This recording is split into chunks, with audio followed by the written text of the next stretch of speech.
Hello, welcome to Suffer's World, and welcome to this edition of Writers Behaving Badly. Now, as I've mentioned so many times, I could do an episode a week, maybe even an episode a day of these crazy things that happen in our industry.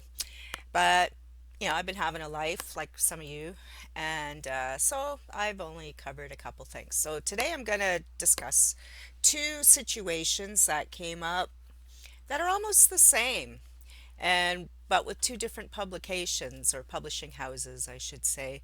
And before I get to that, I just want to do a little cheesine update. I am not a cheesine author. I haven't spoken to Brett or Sandra since early November, so I only know what kind of the rest of us know when we see the odd post. So it seems that everyone's gotten their rights back and that final payments on royalties due have been made to everyone. There's been like some final statements.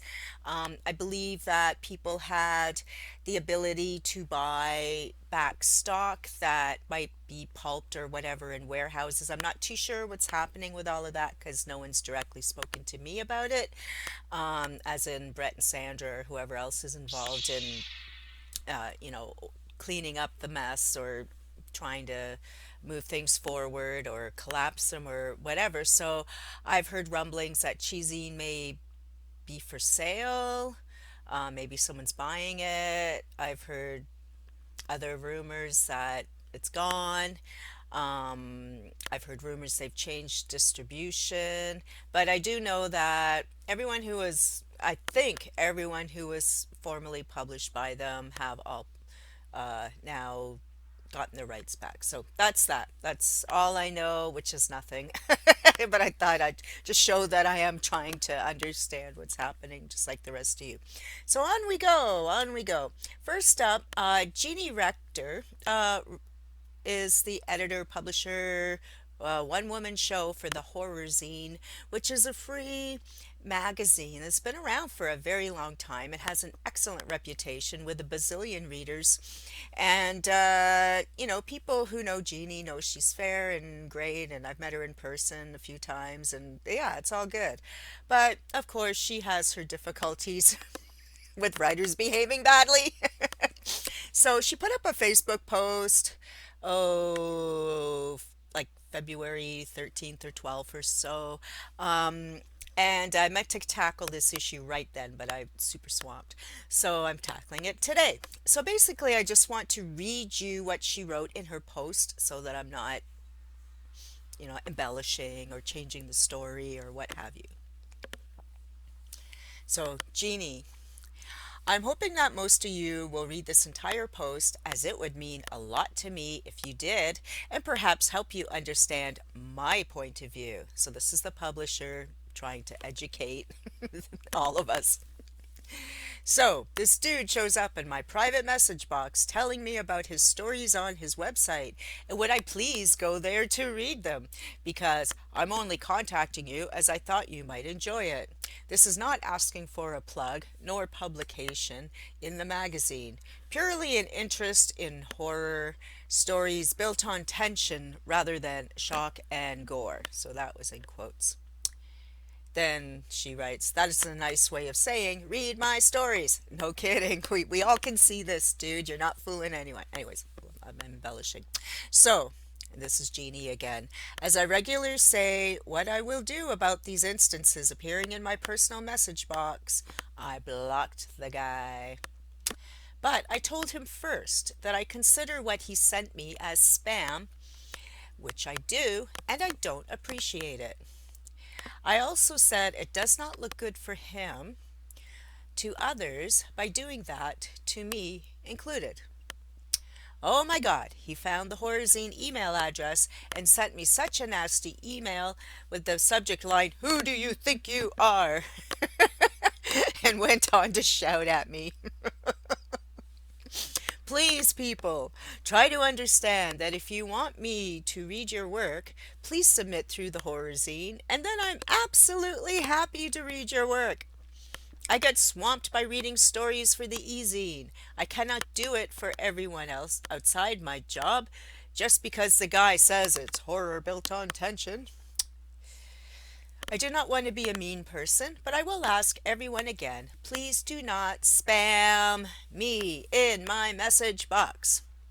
If there is something you would like me to know that does not involve read my book or buy my book or like my Facebook page or help my GoFundMe, then by all means shoot a message to my personal message box and I will be happy to hear from you.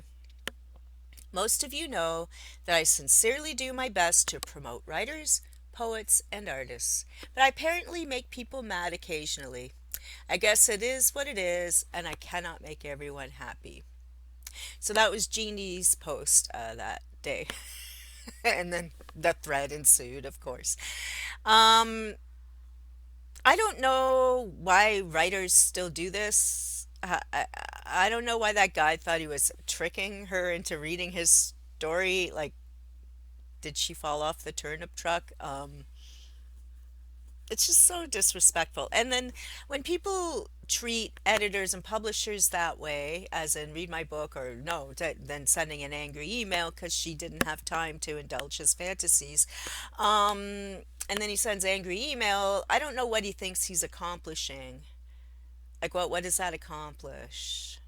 Because in case you haven't noticed, and that's why I keep doing these videos, especially in horror, it's a very teeny tiny community, and Facebook and other social media has made it even smaller.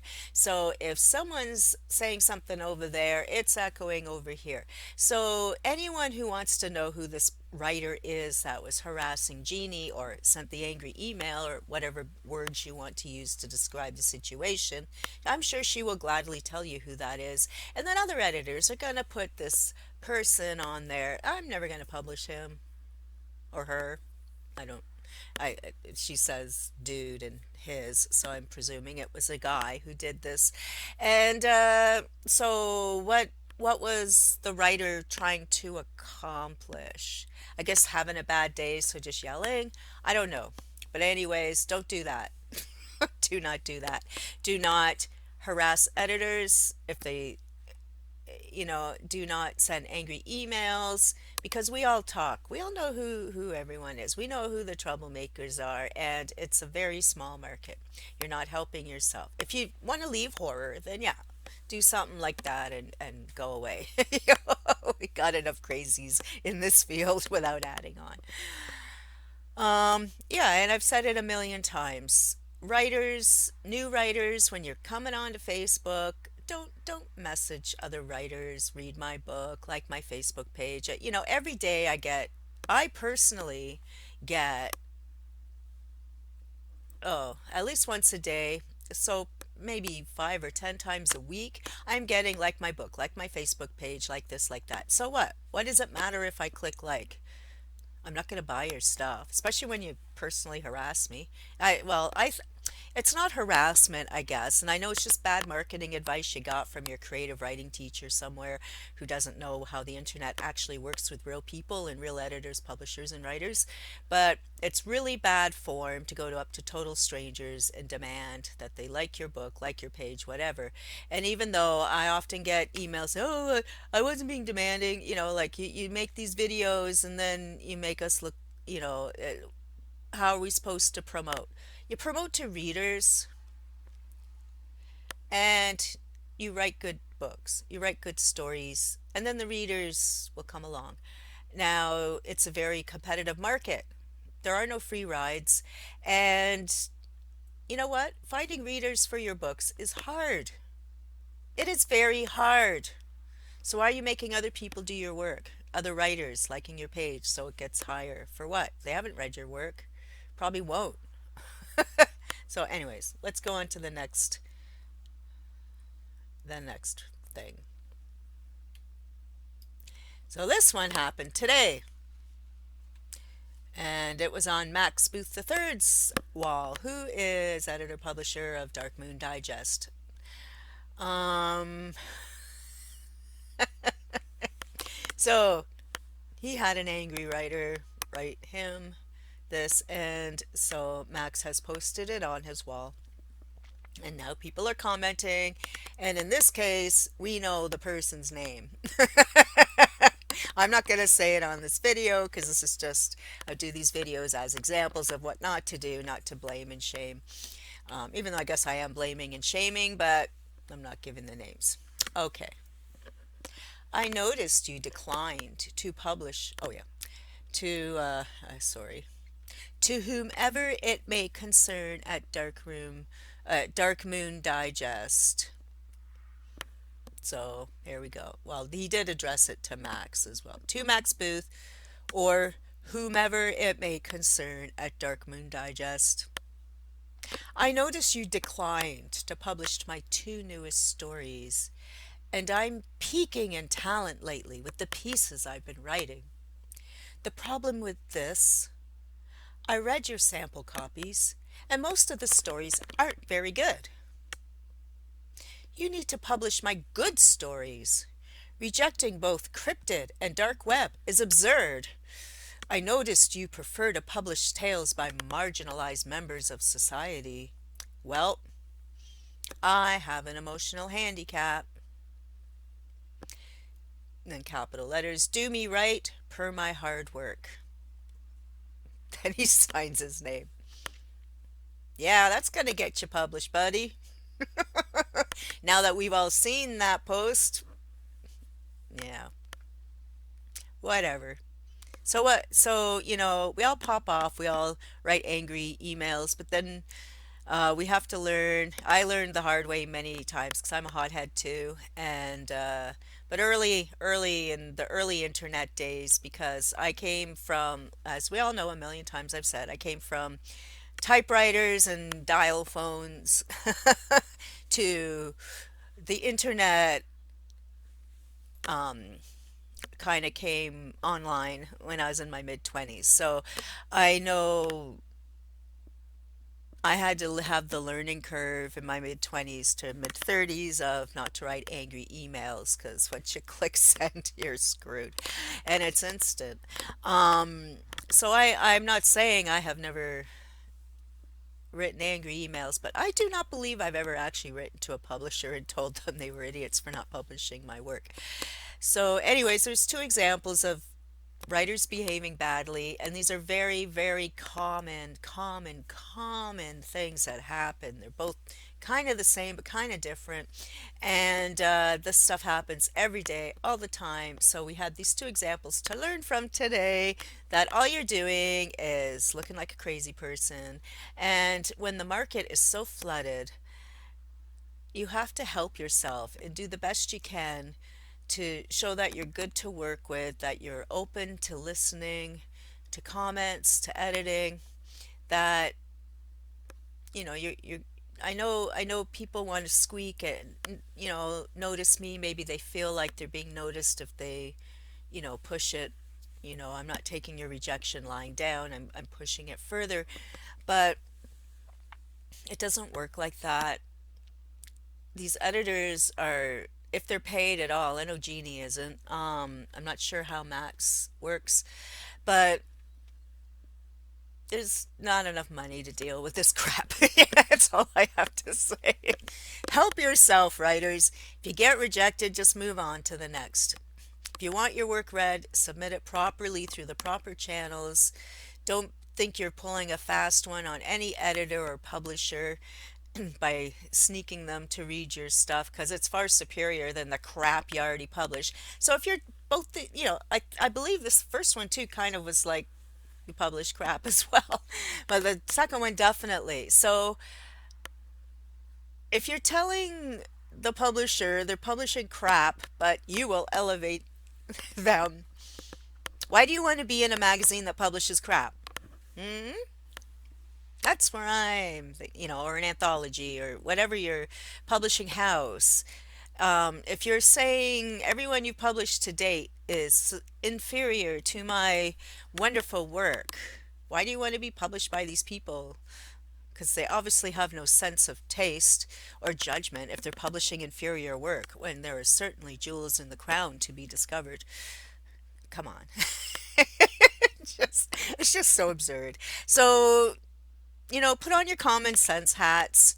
Help yourself, help your career. Don't shoot yourself in the foot. All writing communities are small, whatever your genre is. I mean, look what's happening over in the romance world. I haven't even looked in the last few weeks, to be honest. I don't know what's happening over there. But it starts with one, like that Linkin Park song says, it starts with one. And yeah, then the ripples ripple out. So be on the right side of the war, be on the right side of what's happening. Help yourself, help your publisher, help each other. Now, I know because it's happened before. People, oh, well, how am I supposed to promote if I don't tell people to like my page or like my work or whatever? Well, that's part of the hard work. You go get buy a booth at a convention and have people sign up for an email list. There's many opportunities and ways to market yourself without picking on editors and publishers demanding they publish you. Especially these days, we have the internet. And when I was starting out, we didn't. When I was first published by Leisure Books, there wasn't really internet at all. Everything was snail mail. There was no way to promote whatsoever. We had to just figure it out, take out ads in newspapers or whatever. So these days, it is easier to get noticed. I don't think it was my phone. But you want to be noticed for the right reason. That's all. You want to be noticed for the right reasons. You want to be noticed for your magnificent, stellar writing and not for your mean-spirited letters to editors who are already overworked and already are making huge decisions on who they want to publish because they are getting such high quality work from hundreds of people a week. So yeah, your letters stood out, you two people, but not for the ways that you probably hoped they would. Anyways, that's today's edition of Writers Behaving Badly, and I'm sure there will be many more, sadly. Bye. Oh, and today's February 29th, so happy birthday to all you leap year babies! And you may notice I'm wearing my Crossroads Press t-shirt, and Crossroads has published a lot of my books. They published my four leisure books, the books I wrote for leisure, have found a second life in Crossroads Books, as well as my novel Eternal Sunset, which had originally been published by Dark Tales, which is also a small press. So far so good with Crossroads. I haven't had to put them on the hit list yet, so I'm very happy with working with them. And if you need your books published, especially reprints and things like that, go check them out. All right, and go buy some of my books. Bye.